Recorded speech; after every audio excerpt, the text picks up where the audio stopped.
really excited to see everybody today. My name is Kenny Berlin. I am the CEO and co-founder of 12twenty. For those in the room who are not familiar with 12twenty, we power career services across 1,600 programs around the world, higher education programs, and about 55 million students and alumni at those universities are looking for jobs every day. And I am here today with Daniel Liu. I'll let you introduce yourself. Sure. Thanks, Kenny. My name is Daniel Liu, and I'm the Assistant Vice Provost for Career Success at the University of Texas at Austin. It's been about a decade really thinking about what does career services education look like, and we're doing some pretty exciting things at UT Austin, and excited to talk about our partnership with 12twenty. All right. Well, we're excited. There's so many topics that we can dig into today. Daniel, I'd like to start, we've been working together now for over a decade, 12twenty and University of Texas.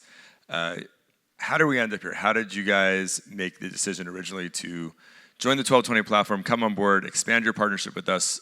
How did that come together? Sure, yeah. So it is kind of, I think it's amazing in this sea of change to talk about a partnership that's been around for over 10 years. So when I actually left Deloitte and came to UT Austin and joined the business school, the two platforms that I first was introduced to in my onboarding was Canvas and 12twenty. And the 12twenty part for the business school was very much focused around outcome tracking. And so can we track the outcomes of our MBA students at that time? And what can you do with that data? And so I was, of course, this, an ex-consultant at that point who was hungry to think about how are we making really strategic business decisions around our students, around enrollment management. And what was so fascinating for me was we were not fully utilizing the value of the platform. And so I think that began kind of the beginning of a journey where I really worked closely with your team to talk about what are the features that matter to us. And I think fast forward 10 years later, I'm now in a position where I'm looking across the enterprise of UT Austin, 19 colleges and schools, extremely federated university system where it's almost impossible to talk about how is a company like McKinsey recruiting across a university. There is no enterprise reporting. And so when the president really charged me with the task of reimagining career services, I started with a very fundamental question, which is, do we even know where our students are going? Can we see ourselves? And if we can't do that, then how do we know what problems we're trying to solve for? And so it was really an imperative for me to work closely with those campus partners to figure out what are some of the opportunities and roadblocks in establishing 12twenty as an enterprise solution. And I think you want to talk about change and how quickly we can move in change when there's alignment. We launched, signed a contract, and went live with the outcome tracking module in 4 months. And so you want to talk about just incredible alignment, the speed of a great partner who already understands the university landscape. It's an incredible way to work together. And so that was a year ago. And so here we are today. Yeah, it's really amazing as we look, and we saw this with Texas. We've worked with universities of every flavor, small, big, East Coast, West Coast, private, public, and collecting first destination data, just starting at that level, which seems very straightforward and seems like something that everybody should do the same way, is very much not done that way. And even the most sophisticated universities don't always have a good way of doing it. And when you do not have that data, it's impossible to make decisions, and it's impossible to have a career plan, career initiative of ways to advance students. And so I think one of the things that Texas has done very well is not only having a strategic plan about how to advance students' careers, but being able to track and understand how you're performing against that. I think that's worked really well. Yeah, absolutely. One thing I'll add is I think if you're in a university and you're either in the career services space or you're in academic leadership, I think the big question for us today is how are you preparing your students? And of course, our customer, our students are, and their parents, especially at the undergraduate level, are changing the kinds of questions they're asking, right? They're asking a much more sophisticated questions. And so I think the most interesting part, I think the mandate in some ways is how are you preparing your students? And if you don't have a good way to get those insights back out to the market, then I think you're gonna have a really tough time, storytelling, so. Yeah, it's a really big thing. It's the, careers are such a big part of why you take out student loans in the first place. You go to college to advance your career, and you need to be able to show the value of that, the ROI of that degree. On that topic, as we kind of get into where we're going to go, right now is a very unusual time to graduate. And the economy, which is hard to say what's going on, is definitely, whatever is going on, there's an impact on students getting jobs at graduation. And it's not the same as it was even 2 years ago. How is Texas feeling about it? How are you feeling about that? What is your prediction for how this year is going to play out in terms of student careers? Yeah, it's such a great question. So I graduated into the 2008 recession. And I think, this is probably, in my mind, the second, third cycle, right? And so I think about this in a lot of different ways. I think we actually have a much more informed student today than we did back in 2008, right? There were no online resources. There were no even just career content creators or career influencers that created at least some type of understanding for students around what they're navigating into. And I think Gen Z is also in a position where they're seeing their parents and how their parents have been impacted by layoffs. And so, again, I think we have a student, a consumer that's much more savvy in terms of who they choose to really partner with, right, on their career education journey. And ROI is a big part of it. In terms of the recession, I mean, look, there's the number one thing that is clear is there are a set of durable skills, right? We all know this. If you think back to the various chapters of your own career journey, there are a set of skills that every student, every person acquires along that journey. And I think that's something that we're doing at UT Austin is really reimagining, beyond this degree, right, beyond the diploma, what is that transcript, right? What is the really set of things that help you understand your value in whether it's education, if you choose to stay in academia and go into research, or if you choose to go into the workforce, what are the durable skills that allow you to translate what you learned in the classroom into the workforce? And I think that changes the dynamics around the value and how much pressure you put on yourself into getting that first destination job, right? That first destination survey. I actually really don't like that mentality because, at UT Austin, we have students who come in that are extremely entrepreneurial. They've already had multiple jobs. They've started companies, right, before they're even sophomores in college. And so I think this whole idea of how do you help a student reimagine sort of a comprehensive learner record is one way that we're imagining again, how do you help a student navigate this economy? It's a challenging time, but I think it's about the reframe, it's about reimagining opportunities, and I think the last part, which hopefully we talk a little bit more about, is alumni, right? I think UT Austin, like other large state schools, even if you're a small, liberal arts college, you have a strong alumni base that really cares, and you're probably not leveraging the full potential of that alumni base to help your students. Absolutely, and I think I also agree. We have to track first destination data because it's one key point.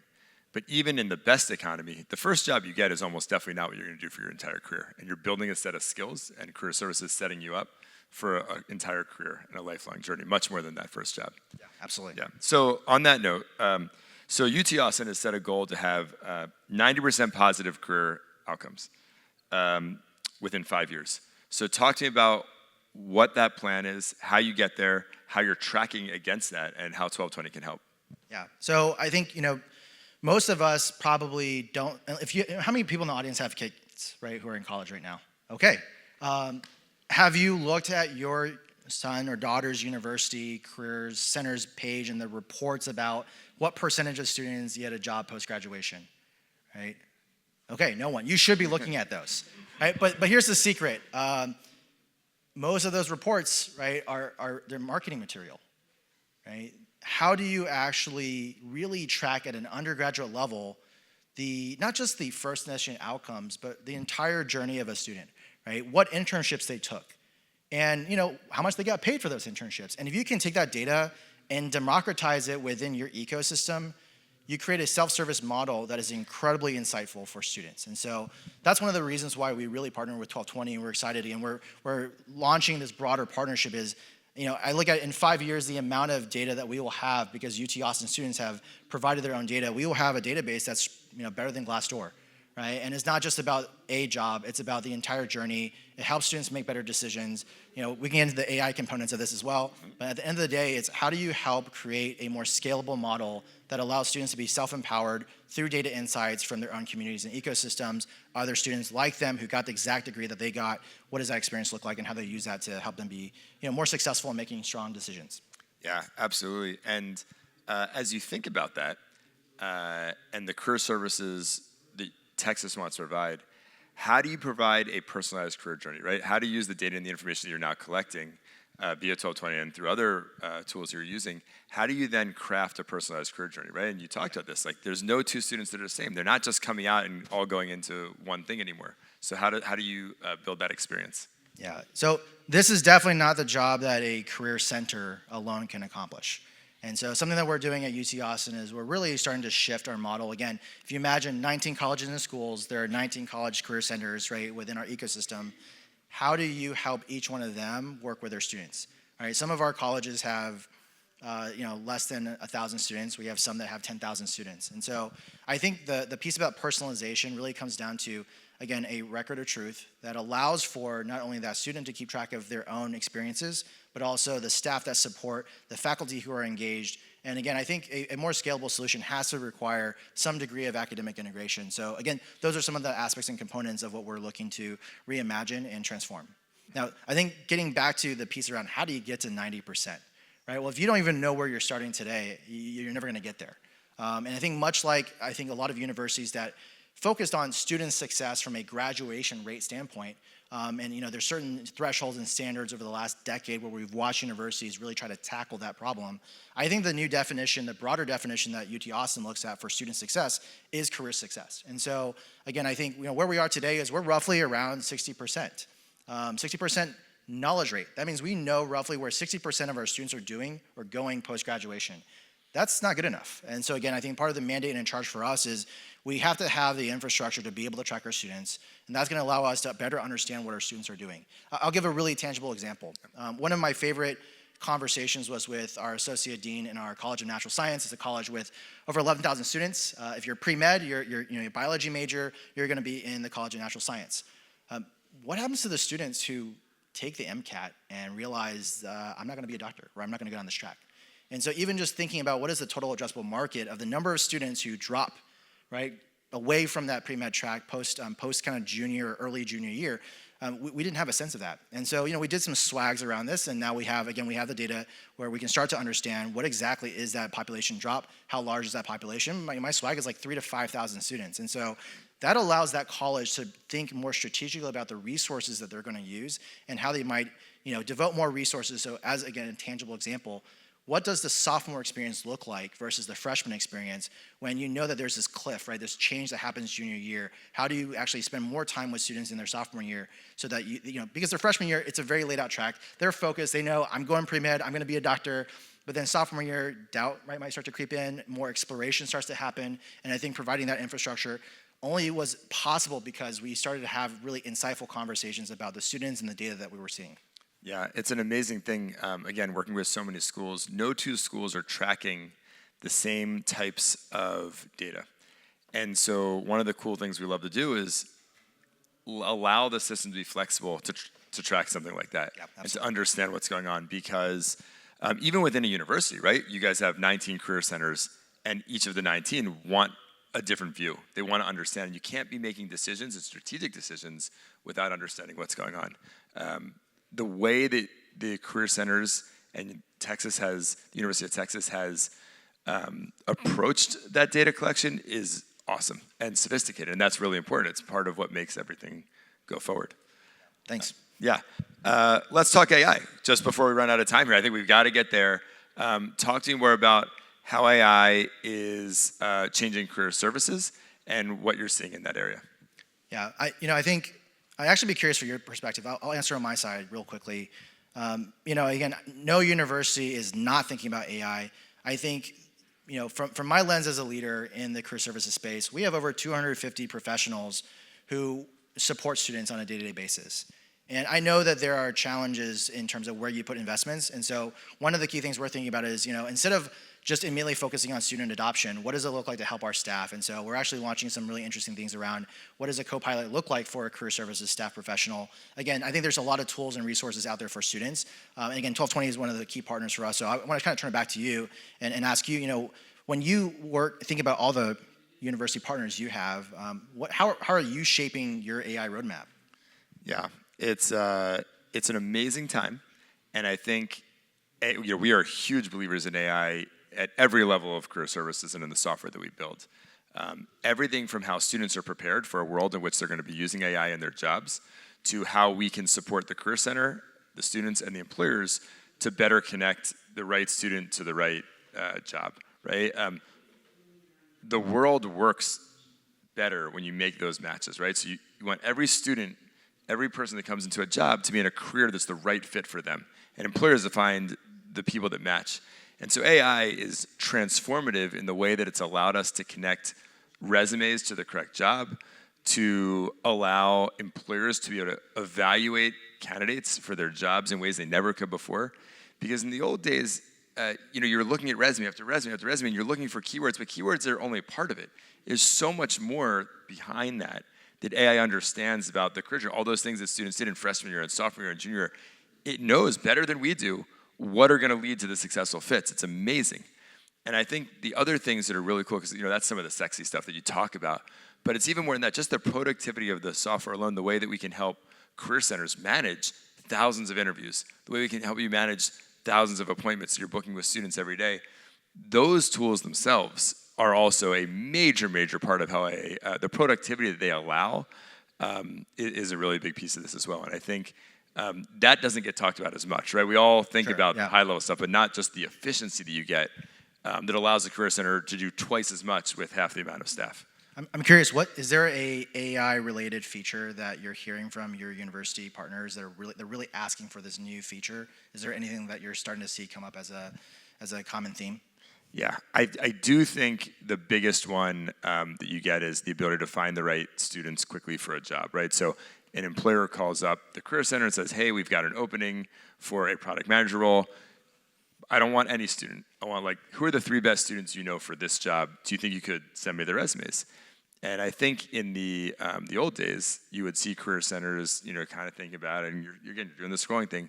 The ability to quickly find those ones, because when the employer feels that the career center is a partner of theirs and they're really providing them the best candidates, that's the piece. And again, the way that we match students today and can help career centers match is very different than it used to be pre-AI. So I think that's the one we hear a lot of. I would say that's one that we hear frequently of things that people want to do. Yeah, that's super exciting to hear. Again, this is not pre-planned, right? And so I think back to the pre-AI days where we actually created custom labels that allowed us to segment those students in our MBA program, and that allowed us, right, to use the platform as a way, almost like a CRM in a sense, right, to think about how do we create targeted material, tailored messaging, tailored programs, and again, I think it's a very short jump, right, from that to the insights and the ability to automate some of that process. Yeah, and just do it in a way that we never could before, and allow career centers, again, to thrive. All right, well, we're ending up at the end of time here. I'll just kind of wrap up. Where do you see career services and technology going over the next years? What do you think, as you think forward to where University of Texas is going, where do you see that? Yeah, I think the first is, not every university has a rich resource environment. And again, I think UT Austin, we're a large public institution. And I think the opportunity for us is really, it's a mindset shift. It's really more about the change management. So I think we're in a point in our history where we have some of the best momentum, the greatest alignment and partnership about reimagining what student success means for us. Right? Student success is career success. It's no longer just about graduation, but it's about, do we have a set of career learning outcomes? What is the promise that we're making to students around what that ROI is going to be? And I think this is going to be the differentiator for other universities, is how are you going to help a freshman or incoming freshman make that decision around where they're going to go to school. And my hope is that UT Austin is able to create not only the kind of insightful reporting, but that there's a really clear pathway for a potential student to look at UT Austin and say, this is exactly where I want to be, because it's clear to me what the ROI is going to be. It's clear to me because I can see actual student data and understand this is a potential pathway that I might realize. And then you can see a vibrant alumni ecosystem that allows that student to thrive. So, absolutely. I think you guys are doing everything right. We appreciate it. We'll wrap up there. Our information is over on the screen if anybody wants to follow up after to talk anything related to technology, to career services, what University of Texas is doing. This has been great. I appreciate it, Daniel. Thank you, Kenny.